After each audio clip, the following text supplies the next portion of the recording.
pair of star-crossed lovers take their life.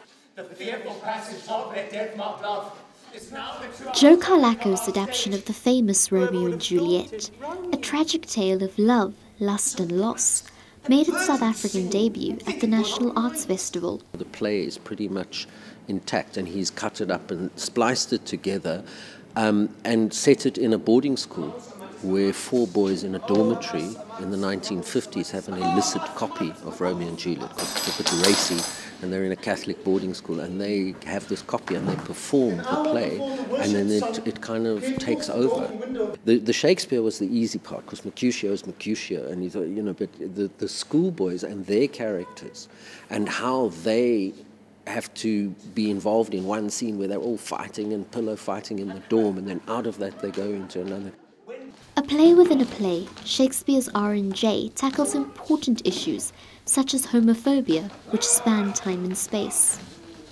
It deals with some very similar themes. I mean, the concept of Romeo and Juliet loving each other in Shakespeare's Verona, being Capulets and Montagues, is completely taboo. I mean, there is just no way the two of them can be together the way their families hate each other.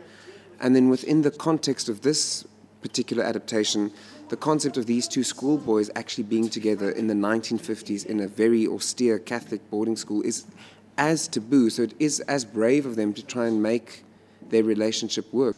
And I'll descend.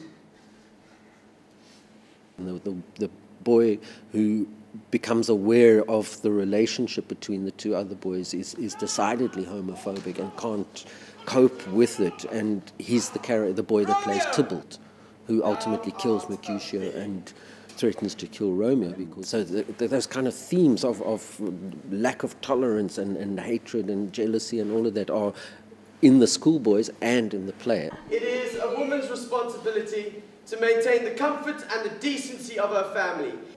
But Juliet, Juliet, wherefore art thou, Juliet?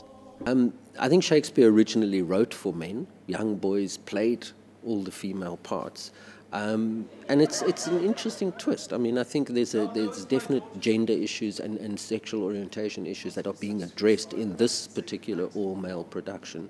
We're not kind of demeaning women, we're actually celebrating women, and the fact that these plays were written to be performed by men is just an seeing, even though it is a modern dress production, you are seeing sort of an Elizabethan take on how it would be done, because in the end you sort of, what I find quite fascinating about this project, watching scenes and rehearsals, is how you almost lose the gender.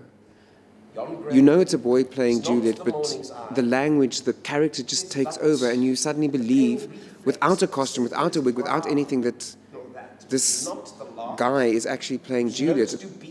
The more things change, the more they stay the same. Yes, this was written 400 years ago by a boykie from Stratford-upon-Avon, and here we are in Grahamstown, South Africa in 2011, and we still can move an audience with the story. And that's what I find so wonderful, is that it's this whole history that we bring with it. So you are part of an ancient sort of culture of theatre making, and this wonderful old text that is as great and as exciting as something that's been written off the press this morning. Of Juliet and her Romeo